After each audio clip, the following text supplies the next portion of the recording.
Hello, and welcome to Talk Fulton. I'm Tania Boyce with FGTV. Today, we're up close with Latrina Foster, the Director of the Department of Behavioral Health and Developmental Disabilities. Latrina, welcome. Thank you for having me today. So, before we dive into your work, I would like you to tell me a little bit about exactly what that title means. So, the Department of Behavioral Health and Developmental Disabilities is a department designed to ensure that individuals living with a mental health disorder and or a substance use disorder have access to care. In addition to that, the department also provides services for individuals living with intellectual and developmental disabilities. Wow, that sounds like it's really impactful. I'm excited to unpack a little bit more about that. But before we do that, can you share a memorable story or share with us the heart for the work that you do? Yeah, not quite sure where to start, right? So, of course, growing up in a very large family, my grandmother had 16 children. All of them are still alive today except for 2, and so is she. So with that said, a very large family, a mixture of personalities, and I've always been that peacemaker, always trying to find common ground as an adolescent.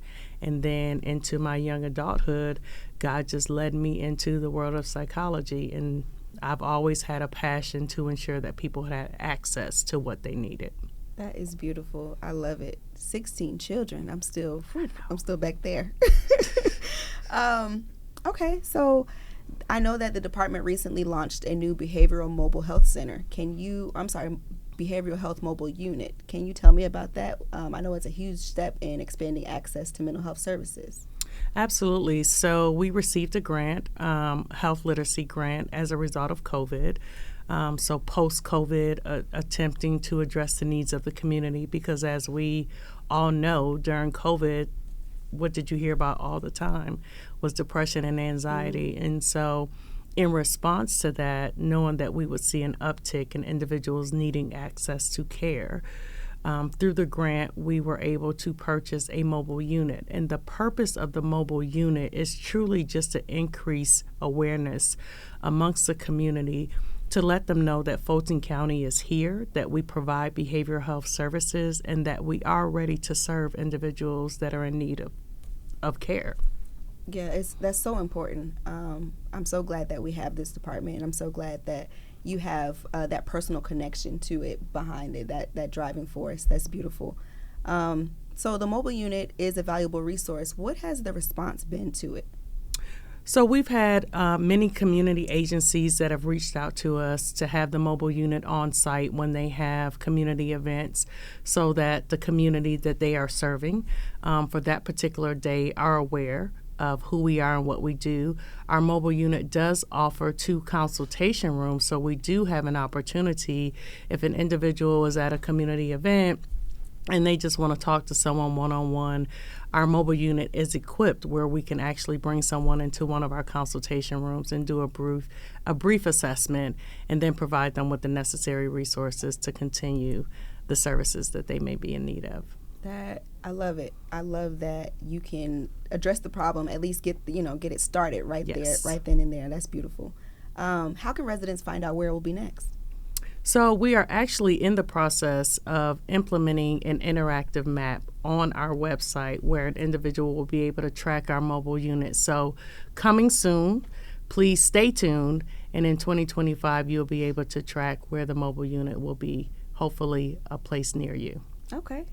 Awesome. So you all are doing so many things, so much work. That's why I'm like constantly looking down at my notes, because it's a lot. So one, thank you. I'm excited to keep uncovering all of the mental health services that you all are providing.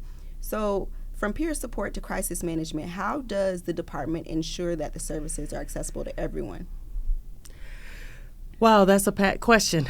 So the department, what we actually have done, we've created in our behavioral health space, we've created a behavioral health network. And what that means is that we've contracted with multiple providers throughout Fulton County to provide services on our behalf. And so through these contracts, they provide services within our Fulton County operated and owned facilities. In lieu of Fulton County having employees attached to the Department of Behavioral Health to deliver those services, we contract with these agencies that specialize and they have a level of expertise in a certain area.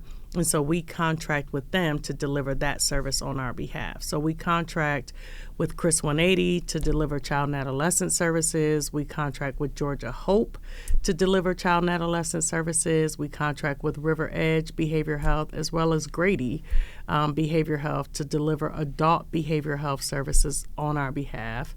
We contract with Women on the Rise to deliver reentry services to women that are incarcerated and are transitioning back into the community.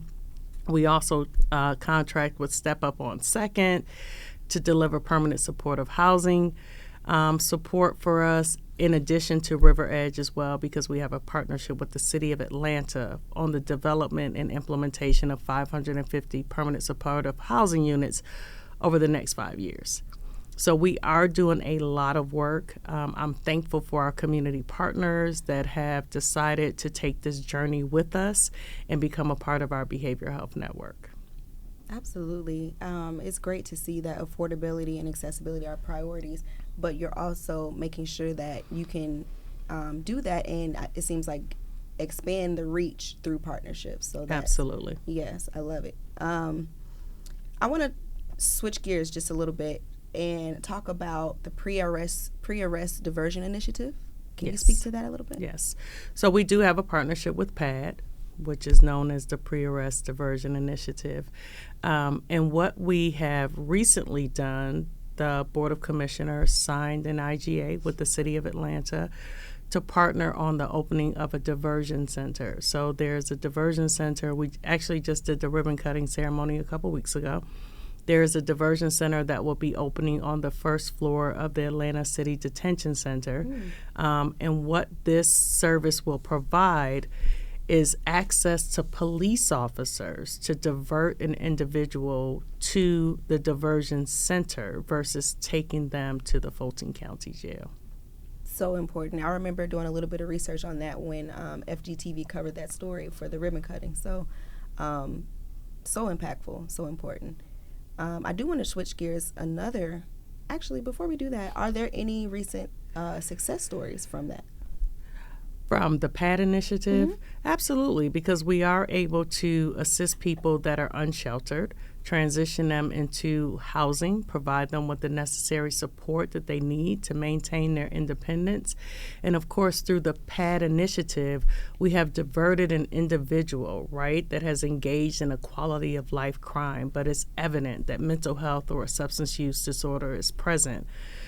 Versus incarcerating this individual, we divert them from jail and wrap them with the necessary support to make them successful in our community.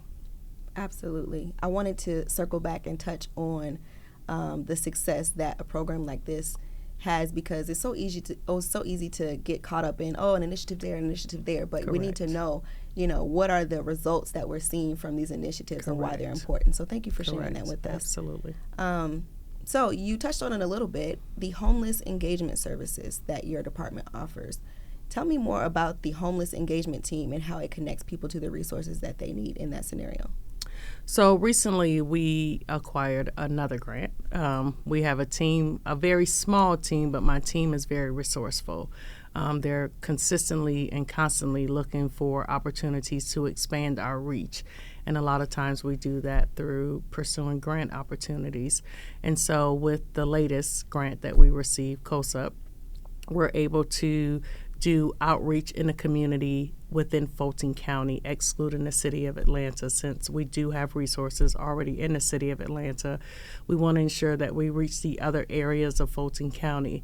So our team, we go out, we do outreach to individuals that are classified as unsheltered, trying to initiate that contact because you have to build rapport.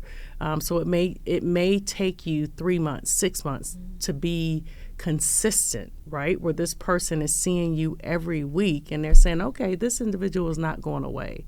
And so maybe they are real. Maybe they are truly trying to help me. And at that point, they may engage with you. And then we're able to work with our partners to get them in what we call the pipeline for housing, where they're placed in a queue, and then hopefully we're able to transition them into supportive housing. We're able to provide them with other resources if behavioral health services are needed. We're able to connect them to those necessary resources, as well as if it's a substance use disorder. Sometimes people need detox, and so we have to partner with our agencies that provide those services as well. So it's a vulnerable population, right? And the work you're doing has such a huge impact and makes such a huge difference.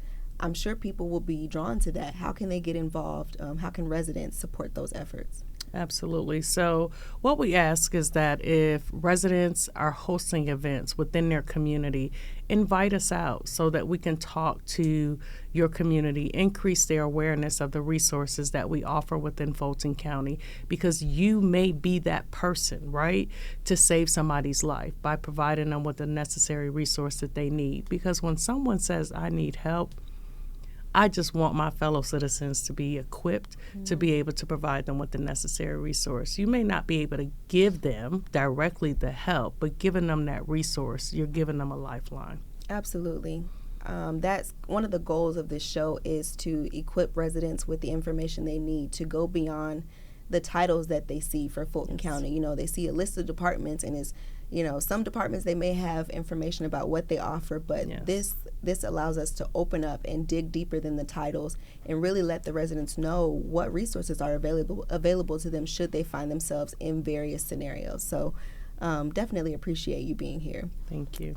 I want to turn to the opioid crisis now. We talked a little bit about detox, people that may need the detox services. We know this issue is impacting many communities around the world, not just ours. How is Fulton County addressing that, and what resources are available for those that may struggle with addiction? Yes, this is definitely a battle, uphill battle, but I think together we'll be able to solve it, right? And so Fulton County, the Board of Commissioners, appointed an opioid coordinator within the Department of Behavioral Health and Developmental Disabilities as one step. In addition to that, we implemented what we call Text for Help within Fulton County schools. And this is for students to be able to text an anonymous line and reach out to a licensed clinician. So if they send a text, the clinician is going to respond within 2 minutes to whatever the topic may be. But that was one of our initiatives to address the opioid epidemic. In addition to that, we've partnered with several agencies to implement additional school counseling resources. So we pay for therapists to be in Fulton County schools, actually 66 schools. Wow. Fulton County Board of Commissioners place it in their budget every year to ensure that we're able to support 66 Fulton County schools, that they have access to a therapist within their school. We recently found out that we will be receiving the opioid abatement funding. In addition to that, we've just established an opioid advisory council so that we can appropriately allocate the opioid abatement funding that will filter through Fulton County to address the opioid epidemic. So definitely more to come around how Fulton County will position themselves to address the need around the opioid epidemic. I can appreciate that you all are, in my eyes, kind of going to the source or nipping it at the root, because I feel like I'm thinking back to being in high school. A lot of the decisions I made were because I didn't have a place to turn to ask something that, I didn't want to ask and have necessarily, have my face to the question. Correct. You know what I'm saying? To kind of put those harder topics out there. So I think it's great that children have that resource. I think that's really important. So we talked a lot about mental health. In addition to mental health, I know that your department provides services for individuals with developmental disabilities. Yes. Let's switch gears and talk about that. Let's start with you highlighting some of those programs and the services they offer and the goals that you're aiming to achieve with those services. Absolutely. So through our programs that address adults with intellectual and developmental disabilities. We have 3 training centers, North Fulton, South Fulton, one in Central Fulton as well, where we provide a service called Community Access Group. And what this does is it provides opportunities for adults living with IDD to come and engage with their peers, to increase their social skills. We do training in specific areas of interest to them. A lot of our clients have become very interested in media, so now we're trying to figure out how do we incorporate a media path where they can do TikTok videos and YouTube videos. But then we display it somewhere, right, where they can actually see their work. We partner with arts and culture to do various things around talent shows, to do fashion shows. So we definitely lean into our community partners to ensure that we're able to provide additional opportunities of interest to the adults that we serve with intellectual and developmental disabilities. That's so encouraging to see programs promoting independence and skill building. And aside from promoting the independence, just that I'm imagining that feeling someone will get seeing their work somewhere. So the partnerships with arts and culture, that's exciting to me in particular, Yes. being able to see their work. So I do want to ask how caregivers and families, and I realize it may be different paths to do so, how can they get involved or access those services? Absolutely. So what we do is we actually host a series called Caregivers, where we just do different seminars just talking about services and resources that are available for adults living with intellectual and developmental disabilities. In addition to that, for IDD services, typically a parent has to go through the state agency, which is the Georgia Department of Behavioral Health and Developmental Disabilities, to obtain what they call a waiver. And usually parents get their child involved in state services at a young age when it's identified that perhaps they are on a spectrum for an intellectual or developmental disability or autism. Regardless of what the disability is, parents typically engage with the Georgia Department of Behavioral Health and Developmental Disabilities, but they can always reach out to us, and we will assist them in coordinating those efforts to ensure that they gain access. Okay. Amazing. You've shared a lot of valuable information, and I feel like we're just scratching the surface Pretty on what much. you all do. You all do. I don't know Pretty how much. you remember all the titles. This is the first episode where I've had to be like the surface of. So thank you for your patience with me, and thank you for being here and sharing all this information with us. Is there anything you would like to add? Anything you want to let the viewers know? Yeah, like you said, we pretty much just scratched the surface. But what I want the residents of Fulton County to know is that we are here. We are ready to serve. We have a board that truly supports our efforts in every path that we attempt to go down to ensure that we increase and expand access to behavioral health services. So I just want the residents to know that we are here, we're ready to serve, and make sure that you become aware of who we are and what we do so that you may be, right, that lifeline for your neighbor or your cousin or your friend that's in need of assistance. It's so important. Each of us, if we take that initiative, put that on ourselves to the more we inform ourselves with the resources that are available, even if it seems like they don't apply to us, we can just keep them in our back pocket because you never know. Somebody, a friend, family member, or a coworker may need the information you have. So again, I appreciate you being here. Where can the viewers go to learn more about the Department of Behavioral Health? I always direct everyone to www.fultoncountyga.gov, and then under departments, go to Behavioral Health and Developmental Disabilities. Okay. So, Latrina, this has been so insightful, so much information. I'm still mentally unpacking it all. Thank you for sharing all that with us, but I know you have a lot on your plate. Before you go, we have to touch on the new Behavioral Health Crisis Center. FGTV covered the ribbon cutting ceremony. Tell me all about that. Yes, so we're very excited. First of its kind in Fulton County. Another partnership with the Georgia Department of Behavioral Health and Developmental Disabilities, we are able to open the first standalone behavioral health crisis center in Fulton County, where we have 24 crisis stabilization beds.